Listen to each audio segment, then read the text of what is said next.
Welcome to Pixel Realms, the podcast where two geeks dive headfirst into the gaming multiverse. They're basically like Gandalf in a headset, minus the wisdom and magic. So, grab your snacks and level up your patience. Pixel Realms, where the pixels are real, but the knowledge, not so much. This is Pixel Realms, episode 18, gaming announcement shows with your hosts, Mark and Joe. And first off, we start with the news. Joe, take it away. So, I am a big fan of AI. I like what AI has done. I think people believe that AI is corrupting the world, etc. The form we have of AI is still pretty stupid. All right, it's not that advanced. All it is grabbing information and putting in information. It's not accessing the web and pulling all this data. It's like we have to feed the information to it. So it's not, it's not Skynet by any means, and not even remotely close to Skynet. With that said, Activision finally admitted that it is using a little bit of AI when it comes to Call of Duty Black Ops 6 assets. So in December, following the release of Season 1, fans noticed a number of signs, such as the loading screens, cards, and art that was explaining the zombies event. And apparently Activision used some AI-generated art to make that happen. And I looked at a little bit of it, and yeah, you can clearly tell it's AI. And that's why I say AI is not as advanced as some people think it is. It does some really, really cool stuff, but all it's doing is mimicking other things. So it's not even mimicking it itself. It's still being trained how to do it properly. So I don't know. I think AI is really cool. And when used in forms like this, such as we use here on our own channel, our little YouTube channel art that is AI generated, our intro, the music was AI generated. The voice work is AI generated. We are even AI generated. Isn't that crazy? Beep pop. So I want to add to this because this could probably be a whole show if we really wanted to, but we're not going to do that this time around. I think AI is great. And I think it's going to continue to evolve in a way that's meaningful. I do have to say that I don't approve of AI in certain aspects. You said, for example, we use AI generated art for the podcast. I think there's a certain level of acceptability, especially for us, we're a tiny podcast. We're not making any money off the podcast, for example, at least not yet. Obviously anyone who makes content hopes to profit one day. I would say it'd be a different story if we were a big podcast, some people, and we were making money from, say, sponsors or whatever. Then I think there's a certain level of responsibility there to give people work. Being someone who's heavy into the VTuber community, I used AI to formulate what I had an idea for what I wanted my model to look like, but then I took that piece of art to an actual artist and hired them, and I told them, I said, this is an AI generated piece. I don't want this. I want you to make your own version of this, something, that you created. And, obviously I'm going to pay you for it. So I think there are right ways and wrong ways to use AI. I think if you are profiting off of AI when you are a big company like Activision, I'm a little torn by that when there's no reason why a company like Activision couldn't give somebody work to do the same thing, just to cut a few corners here or there from a big company. I just think it's very different when you're talking about small content creators to big content creators / companies. I think there has to be a line, and I'm not sure where the 100% the line should be. I do think that AI is going to continue to evolve and have its uses. in for good. But I also do worry about when they're used for bad. You see so many things of like AI, people kind of using AI to generate, people's voices. And, there's been rumors of companies trying to, eventually replace people with AI. Like, for example, he recently just passed away, James Earl Jones, in the voice of Darth Vader, iconic voice. And there's been talks about having, even though he's gone now, having him still continue being Vader, and they're probably and using, AI technology to make that happen. So, yeah, like I said, this is a topic for another day. So and I'm already taking too long on this, but there's definitely a line. Yeah, and I'm not going to jump into it too much because, like you said, it's its own topic, and I think that'd be a future episode we can definitely do. In other news, Ubisoft, the long road of Assassin's Creed Shadows continues, and that is a leak, of course. So Assassin's Creed Shadows was supposed to launch sometime last year. I think it was October or whatever it was. It was supposed to launch.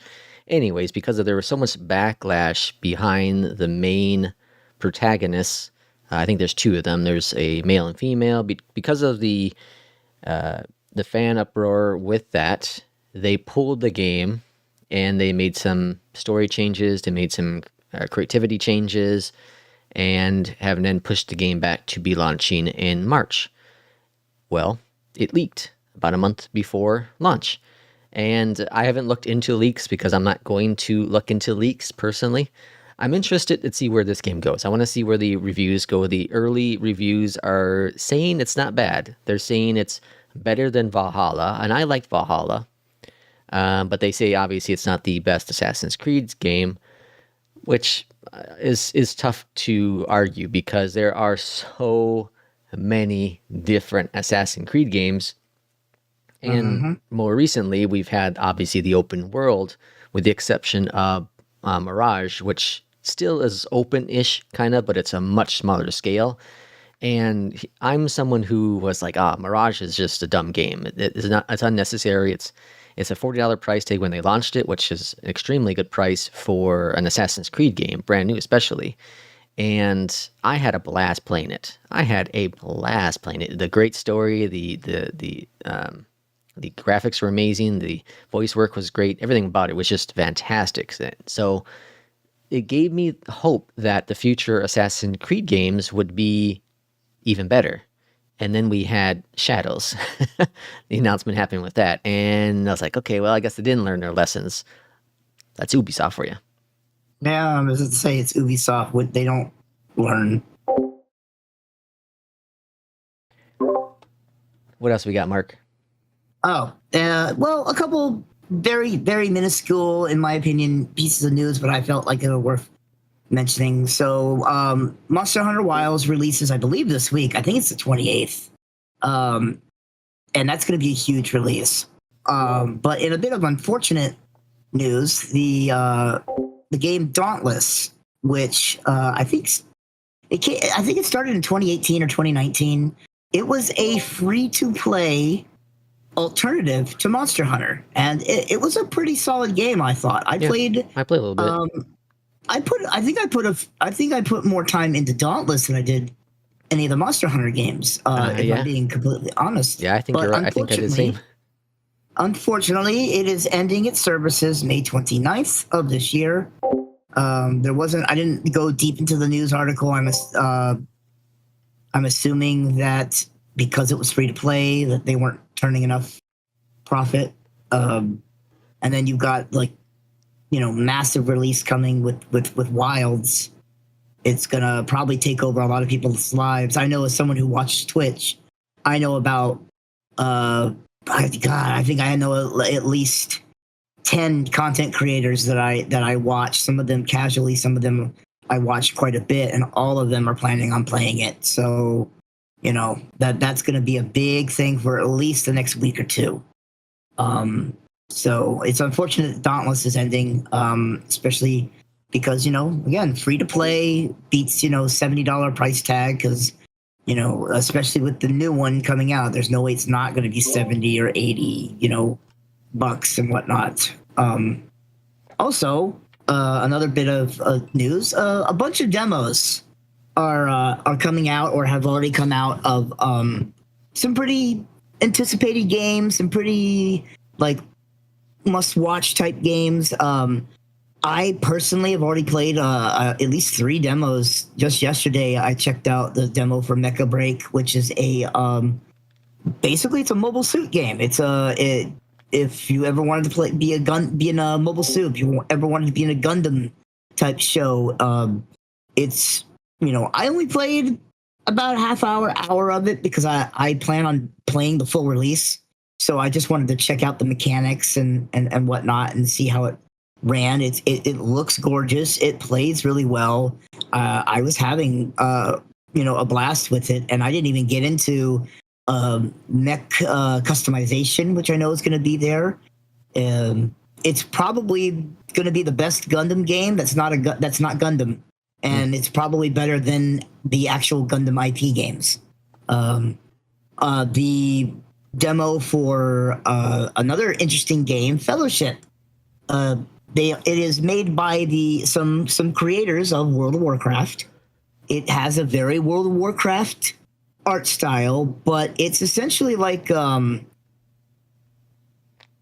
I guess you could say it's a dungeon crawl. Basically, you pick one of the characters, and it's separated into the 3 main things. Tank, healer, DPS. And you pick a character, and you basically can group up with friends and then go into a match or hit quick play.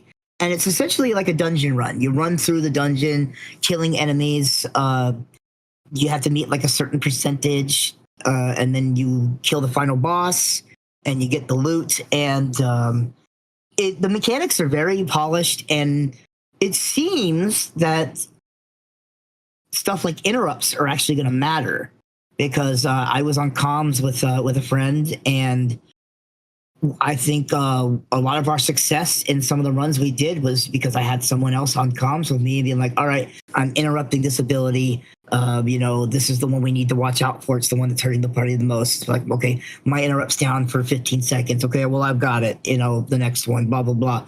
So it's going to be interesting to see how that plays out. I had a ball with that one as well. And take it or leave it. Even if you're not a big fan of World of Warcraft, the creators have proven to be successful. So it'll be interesting to see if that game, gets some traction. And then the last little demo that I checked out is for Solasta 2. Solasta is essentially it's a Baldur's Gate style game. Basically, if you played Baldur's Gate 1, 2, especially 3, it plays essentially like that, just a little bit more amateurish, I guess, on like voice acting. Character designs are a little more amateurish, but at the same time, it looked really pretty. There was the backgrounds, the art looked amazing, and then there was even a scene where I was talking to a bunch of kobolds, which are like little dragon men, and the scales look you could almost count the individual scales on the creature's head. That was cool. So like, yeah, it was. I should have screenshotted some shit, but I didn't. But yeah. So just be on the lookout. There's a lot of demos hitting. Some of these games are pretty highly anticipated. Some of them are maybe going to take people by surprise. So just start looking, especially if you're a PC gamer. Start looking on Steam. Yeah. And with that, let's jump into our main topic. So, Joe, what do we got? So we covered not too long ago the what's it called? The Video Game Awards show. And something like that. I forget which one it was called. It was the one that Jeff Keighley, or I think it's Keighley, does every year. Yeah. It's essentially the new E3, but it also has like awards. Yeah. So we covered that about, new games and whatever it be. And not too long ago, PlayStation had their State of Play. State of Play or whatever it's called, and Yeah, Xbox is going to Ubi's have got something coming up. yeah, and Ubi has their thing coming up soon with Rainbow. We covered that the other day or last week. Mm-hmm. And then Xbox ID, I think is what it's called, is coming up soon. So there are a trillion different, and obviously we have the Switch announcement coming up in whatever 8 weeks. April. Yep. So there are so many different announcement shows out there, and most of them are trash. Most of them are trash because Yeah. for many You're not wrong. reasons. For many reasons. I think of the last time I was excited for an award show, and I think part of this is because I am a Tom Clancy fan. But it would be way back when when Ubisoft announced Rainbow Six, which became Siege, and then also around the time they announced the Division game, and they showed the concept CGI trailers for those. And that was the last time I was excited for an award show. And that was a decade ago, maybe, roughly. Well, it wasn't necessarily an award show, though. It was just a show, because award shows used to be separate, right? Like, well, that's true. That's true as well. Even when the Game Awards started, it was more about the awards, and then slowly, gradually, it started getting more and more announcements, getting bigger and bigger, and then especially once E3 died, believe COVID was the death keel. Yeah. For it, I don't know if I can't remember if 2019 if they had an E3 or not, or if they did. The thing was, so Xbox and PlayStation and Nintendo were all pulling their main announcements from it. Right. So it was less and less big announcements and more about the smaller stuff. So it's technically 2018 was the last big E3. Yeah. So I'd say around 2019, 2020, the Game Awards show started getting a lot of the news that you would hear on E3. And now essentially it's replaced E3, albeit a little better in my opinion, because it's 3, maybe 4 hours, but then it's done. Whereas E3 went across like 3 to 4 days, and trying to meet some of the times to watch the press conferences were a bit hard. But I do kind of agree with you. That was the last time I was really excited, because I used to love E3. That was my jam. I would that week of the year, I would always tell my wife, like, that's going to be the week where kind of, respectfully, don't bother me, because I'm going to be getting up at weird times, and I'm going to want to watch these shows because I'm really invested in, the future of gaming. And, it's gotten less and less, traction, less and less important. But at the same time, I do also kind of like what we're doing with the shows now, especially the Game Awards. I think the award side of it, a total joke, a total fabrication, a total waste of time now. I mean, I feel like the industry people deserve to be properly awarded. I just think that it should be a show just for them, because especially as it started getting more and more, gaming news and announcements, the award show became more about what's going to get announced rather than, celebrating the community, celebrating the creators, celebrating the games. It became kind of a joke or I guess past tense, lack of importance, and it became about what's coming out. Yeah. As a gaming announcement show, I like it in the sense that this is going to sound mean, and I don't mean it in a mean way, but the problem with E3 was that you'd have a company like Xbox, like Ubisoft, and they would have an hour in Xbox's case. It was usually an hour and a half to 2 hours, I think.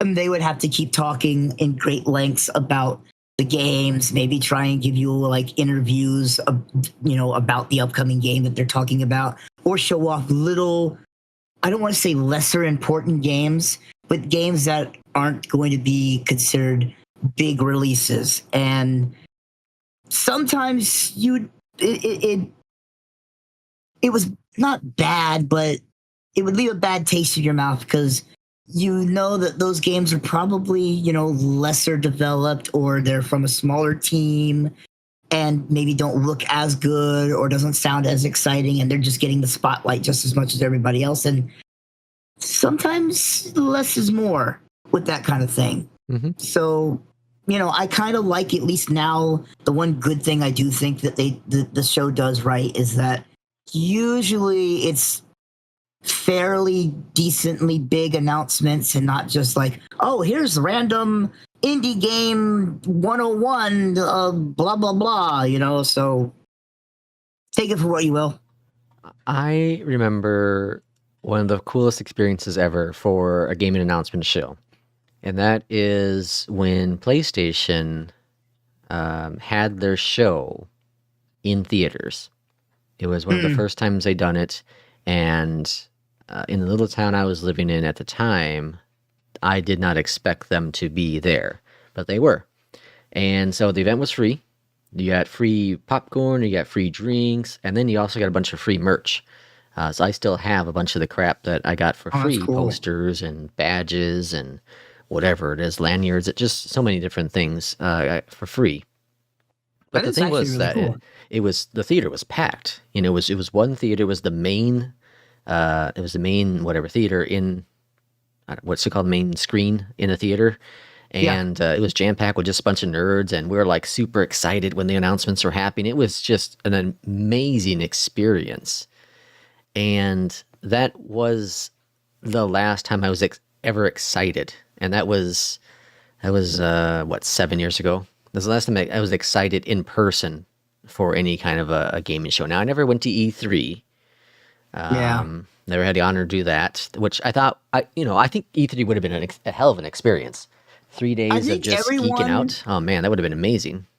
Yeah, I think every one of us that are like big into to gaming, I think wanted to experience it at least once. You know what I mean? Like, and I guess that's the sad part about E3 being gone, is that now a lot of us who never got to experience it are never going to. But that was like the World Series, the Super Bowl, the NBA Finals for us gamers. It was like everyone wanted to at least experience E3 once, even if it was ultimately you end up realizing, yeah, this isn't really great to be there live for as a person, you know, especially someone like me. And I think Joe, you two aren't a big fan of big social, gatherings.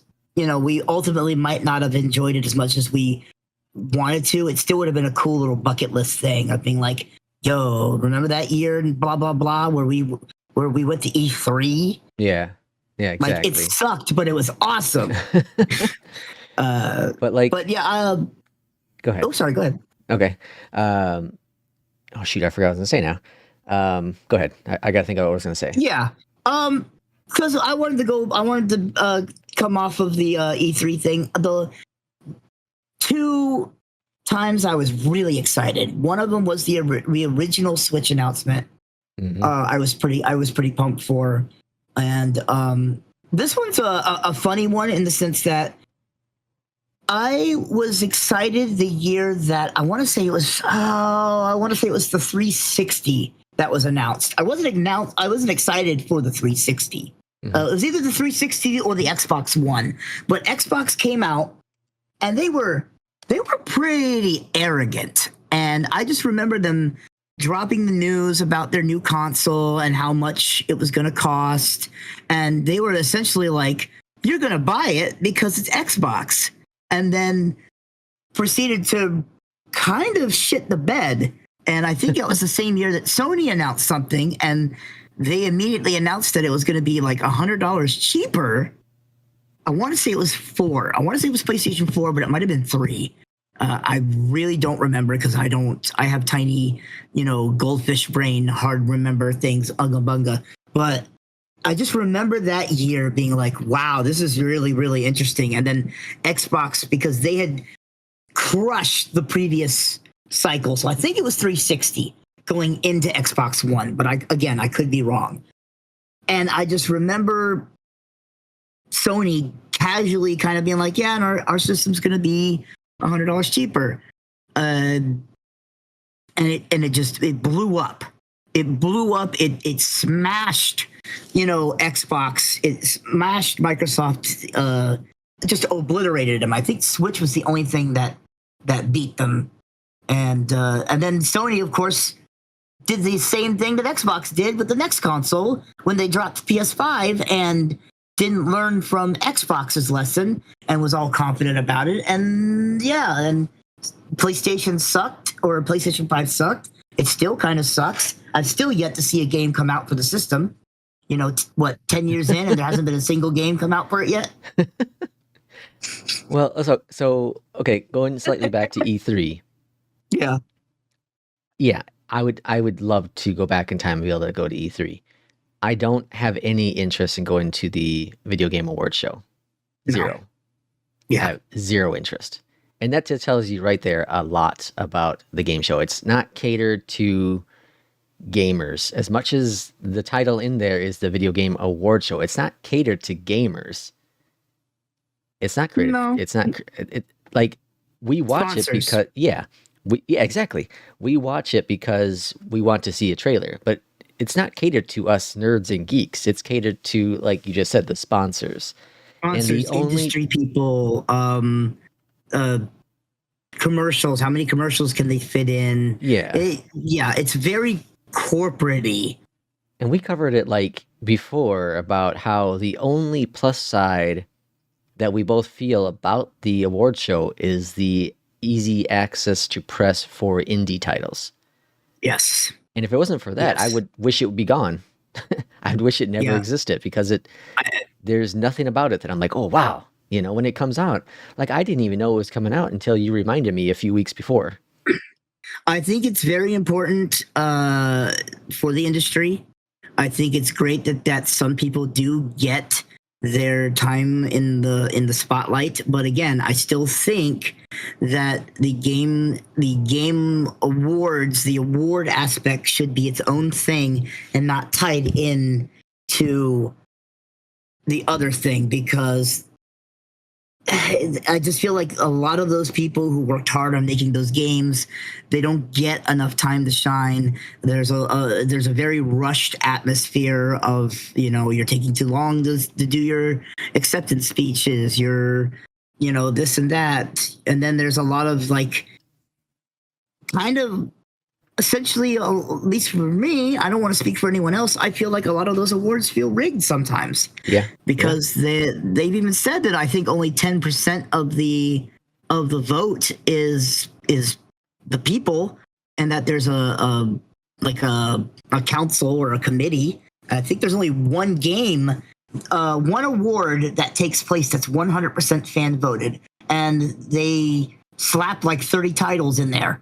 Yeah. Instead of like picking like the best of the best. So I don't know. I think it's about corporate sponsorship and getting game trailer announcements out more than it is, celebrating the people who worked hard on the games, and they shell that out as, that's what it is. It's the Game Awards show. But we know you really only care about the game announcements. Yeah. And so there was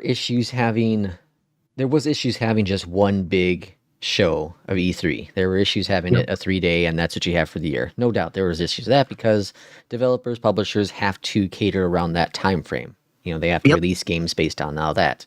So now having, Sony, PlayStation, Microsoft, etc., do their own shows, it does open up the ability to release a title whenever the hell they want to and still get that wow factor in there. And that's important. But the issue is wait until they have a couple games about ready to go that are worth talking about, and sneak in a few like, we're working on this, but it's going to be a while. But hey, this title here, blah, blah, blah, is coming out 4 months, 5 months, 6 months, and they get to tie it around their schedules instead of, oh, E3 is this time. We got to have a bunch of demos ready. We have to have a bunch of core gameplay from this. This game just was announced last year. We haven't really gotten much done with it, but we got to have something to show for. So yeah, I agree. Like that aspect is one thing I'm glad that E3's gone for. Yeah, 100%. So yeah. Yeah. But so the issue now is that these publishers, we just covered it last week with the state of PlayStation. There was shite in that whole thing. There was nothing relevant. There was nothing that was like, wow, I can't believe this is coming out. Nothing. So why even do it? And Nintendo is just as guilty of doing said things with their what do they call their announcement things? I don't think they have. I think they're directs. Directs, they're yeah, Nintendo directs or play. I know they have Pokemon directs. And they have their Nintendo indie, directs. their indie They have directs. an indie one. It's unnecessary stuff.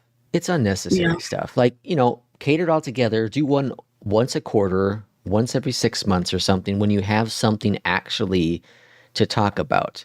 And I understand that our little minds have become even smaller over the past, 2 decades because of social media and TikTok and whatnot. But, yeah, that kind of rhymed to TikTok and whatnot. Yeah. Congrats. But Speaking of Nintendo, by the way, Pokemon. There's a Pokemon Direct this Thursday. of course there is. Of course there is. Yeah. Why not? I don't know.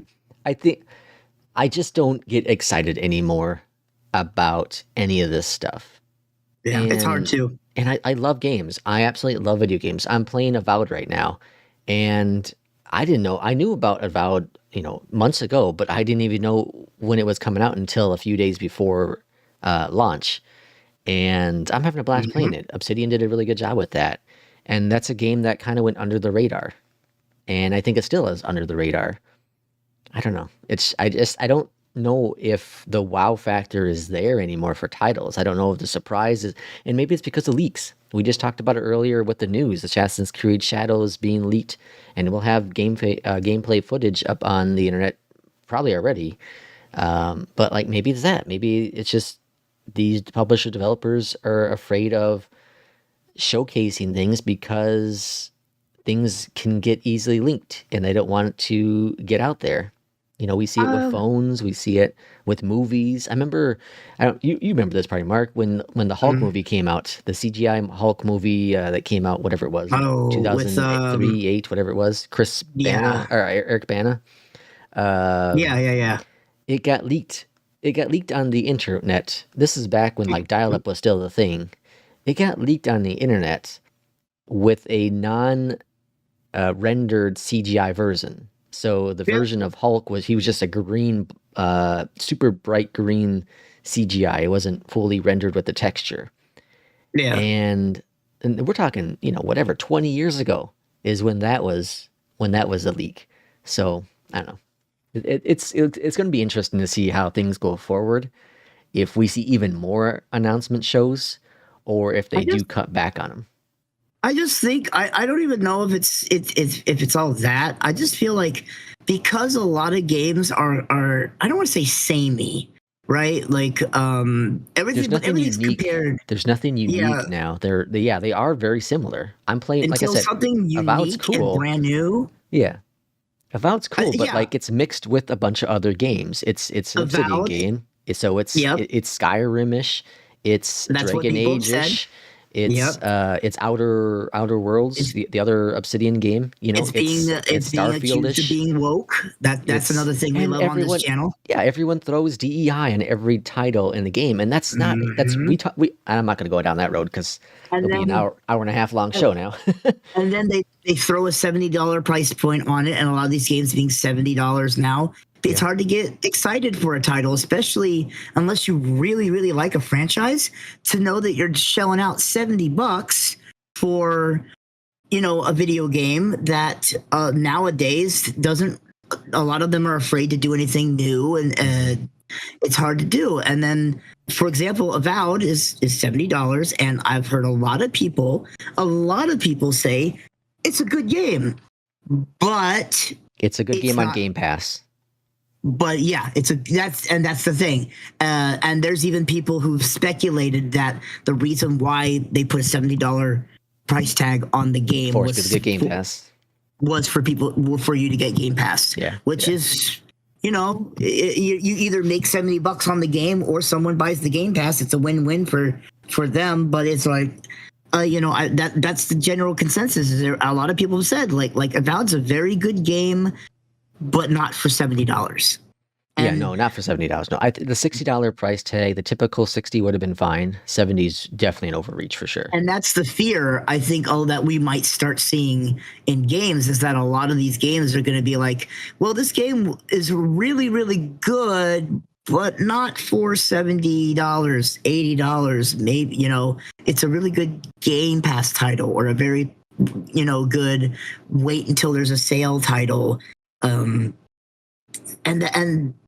that also contributes to sales, maybe being down, and then that makes gaming companies even more afraid to try something new, because they're not making the money to put in the risk, I guess you could say. It's like, oh well, this game's not selling very well, so why should we make a brand new title with and try something new and creative when there's a good chance it won't sell, and then it bombs. And it's like, well, that's how you kind of, sometimes that's kind of game design, right? That's game development. Yeah, absolutely. You risk for reward. Yeah, that's games. That's games in general. Yeah. And of course, has to be the development as well. And I don't know. I think we're definitely in this stagnant world right now of gaming, and this this does happen. You see developers like EA with Call of Duty, not EA, Activision with Call of Duty, that just rinses repeated the game, because why? Well, it's successful. They make a crap load of money on it. We're gonna see games are tried and true. Yeah, we're gonna see what 2K does with GTA, because they're always the trendsetters, that the internet says, at least, of how to get things done and make things improved and better. And their games are definitely lifelike. They are very unique and special. I was just walking around in Red Dead Redemption 2 the other day, and I walked up to this dude who was his horse was sick, or his horse had something on his on the bottom of his foot, so he's trying to pry it off, and the horse was getting pissed, and the horse ended up kicking him and killing him. And I'm like, Jesus, like it's a random event that happens in a game, completely random, that you'd be like, who thought of this idea to put this in the game? But that's what they do, and that is unique and special. So yes, they are a studio that can do that. Well, let's see if they do it again, though. Do you think, so, for example, Witcher Vision was a big thing for a lot of games for a long time. Yeah. Do you think it's going to be something in a game, a new creative idea that a game does or is in a game, or do you think it's technology that's going to have to evolve first before we get some real excitement back into games? Because don't get me wrong, people still get excited for games. I still get excited for new releases. I know you do too for certain games, but the overall, I guess, the adrenaline rush, the oh man, this is going to be amazing, or I can't wait, and just like, oh yeah, this is cool, I can't wait, this is going to be fun, instead of that that feeling that maybe you got when you watched a really hyped movie, when the superhero films were in their peak, and you would leave the theater pumped and ready for the next thing. Maybe that's what we're waiting for, right? We're waiting for the next thing. The last game that I can truly honestly say I had the most amazing experience in was Witcher 3. And there were many, many reasons. The voice acting was incredible. But the thing that was so amazing about that game was the side quests felt like main quests.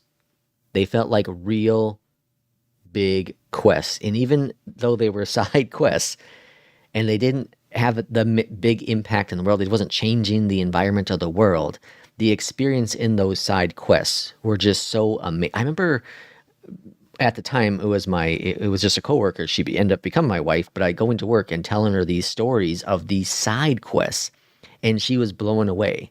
And that's what makes that game so amazing, on top of everything else with it.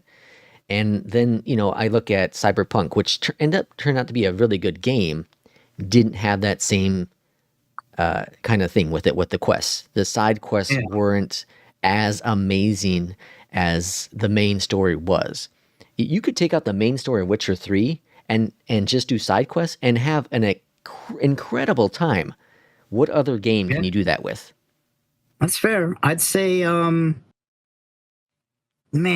say Hades, the original Hades, not the one that's in development now, Hades 2. I'd say Hades and Baldur's Gate 3 were the last two games that were like just, really big for me. Like Hades 1, because I never really enjoyed those style of games, like the roguelike or roguelite or whatever the fuck you want to call them. Mm-hmm. There was something about the characters, the music of the game and everything, the way it moved, that I was just like, this is not like anything I've ever played before. I don't like this genre. Why do I like this game? I feel like that's one. And then Baldur's Gate 3, maybe because I had been anticipating it for so long. But like the beta, the early release, I like, it was already good. Like I already knew it was going to be good from what little I played in the early release. So when the game came out and it exceeded even those expectations, that was probably the last time I was like super engrossed, super excited. Because I mean, we all have our addictions right now. Mine's MMOs again. Every now and then, I get engrossed in something like that, or I'll get engrossed into like sim games or Balatro, which I slowed down. Finally, started to slow down a bit on Balatro. But I'm playing a lot of MMO style games again. But not like the excitement, like the satisfaction, the engrossment that Baldur's Gate 3 did for me, or even Hades, where I just like couldn't stop thinking about the game. Went to bed, couldn't stop thinking about the game. Wake up, couldn't stop thinking about the game. And what BG3, like what was so cool about that is it's one of those games that every decision you do in the game matters. And that makes it a special game. And on top of everything else that went great with that game, that was a big reason for that game.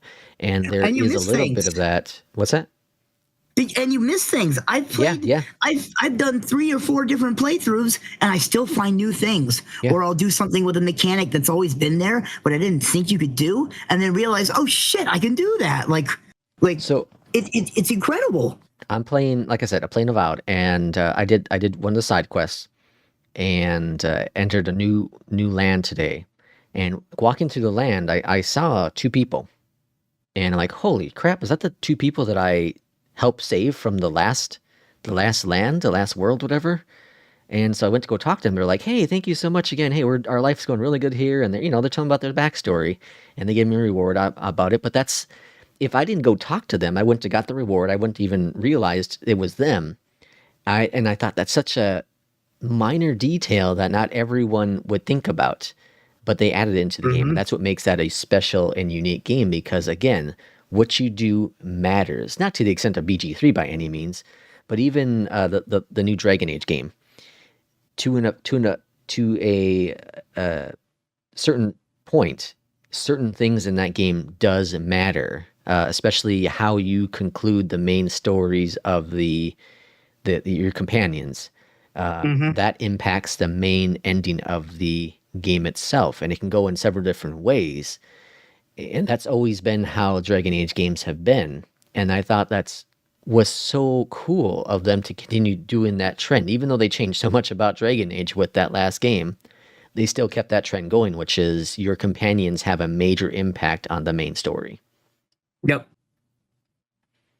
And that's a unique thing with games. And I think that needs to continue. And that's what I feel is being lost with some titles, is that it's that wow factor. Yeah. And so there are going to be games that don't have to have that or need that. God of War, the one that came out in 2018, and Ragnarok more recently, they don't need to have that, because the story themselves are enough. You learn a lot about the side characters, but what you do in the world doesn't need to impact the story, because the story itself is just freaking amazing. And speaking of God of War, that's a unique game itself, because God of War is all the camera never stops. There's no cutscenes. It's a full flowing motion of a story. So from the beginning of the game to the very end, there's never a camera change. There's never a camera cut scene. It's completely free flowing. So you're always experiencing it like you're live there, and you don't feel like you're losing time. Whereas every other game, there's these cuts to different time stamps and whatever it be. And that's what's Yeah. unique about God of War, is that it's always free flowing. So you could almost say, I guess it's safe to assume that we're waiting for the next big thing to happen in a form of a game, because tech can be a thing. I thought about it, like, I'm still waiting for VR to evolve more. Like I've dabbled in VR. Your cousin loves VR. I am not there yet. The headset's still a little bit too bulky, too clunky to be constantly pulling it out and putting it on for long periods of time without buying the prescription lenses and putting them in the headset. It's still not very glasses friendly. Yeah. So you have to buy custom lenses. Like, you're already spending $400 on a headset, and then you have to shell out 75, 80, $100 for lenses to your match your prescription, for example. And so it's just not there yet. So until, like, maybe either technology has like a major breakthrough for gaming, I think it's always going to be about the games themselves having some kind of breakthrough, some kind of evolution of how stories are told, or how gameplay is crafted, or just something that leaves that overall, like, lasting effect on you. Yeah, you could have an incredible experience with lower end graphics. Think about this. Think about how many people, and I know the pandemic helped it, but think about how many people went crazy over Animal Crossing. This is a very low tech game, low tech game compared to something like, Witcher 3 or even Baldur's Gate 3. Like, it is a low tech compared to that. It's Animal Crossing is like a high end mobile game. I mean, Animal Crossing had been around a long time. Yeah. So it just helped get popular. But I think that also, I think sim games started to get really popular too during the pandemic. Yeah. Almost like because people were out of work, that they still want to almost experience. missed work. Yeah. Like something in that aspect, almost like not quite the you're obviously not interacting with a cashier in a video game, right? Like, you're not having conversations with them, but there was something about the normalcy of doing a grocery store simulator game where you're grocery shopping, or you're stocking the shelves for said store, or running the tills, or that kind of stuff. Something simple like that. Maybe people craved it because they were stuck indoors for months on end. There could be all kinds of reasons why certain things gain popularity, and so and those are low end graphics. Maybe there's they slap like semi-realistic skins on the human characters, but they're all kind of samey. You'll serve one guy with the bald head and beard, and then like a second or two later, his twin brother shows up, and you're serving them, and then their twin brothers shows up, and then their twin shows up. So like, obviously you don't have to have the highest res graphics and the most intense gameplay to have an experience. Yeah, absolutely. Well, we kind of went off a little bit off of our main topic today, but anything else you think of adding to this episode, Mark? No, not in a whole. It's just really sitting back and watching to see how things develop, and like you said, I think award shows, or not award shows so much, because I still think like having an award show should still have some meaning behind it, and I think that meaning's been ruined because of adding like the showmanship of like game announcements and whatnot. But I do think game announcement shows are great, in within reason. You know, but yeah, I don't know. There's something behind them now that they're all just very kind of bland and like, you know, hey, we're releasing, you know, Call of Duty 75. Here's some gameplay footage of it, and watch out for our other game, blah blah blah. But you know, it's a small indie company with no, you know, that's coming. But Call of Duty 75 with our, you know, graphics and written by this, and we have the guest celebrity this time is the Obama. I don't fucking know. Like, just somebody. You know, what was it? Kevin Bacon was in one of them, like, recently, a couple of years ago. You know, like, I don't know. Something on that front needs to change. Yeah. The very gimmicky, very kind of like, it feels fakey. There's no genuineness behind it. Yeah. Well, everyone, thanks for listening, watching our episode of Pixel Realms. And as always, we'll see you next time. Take care. Laters.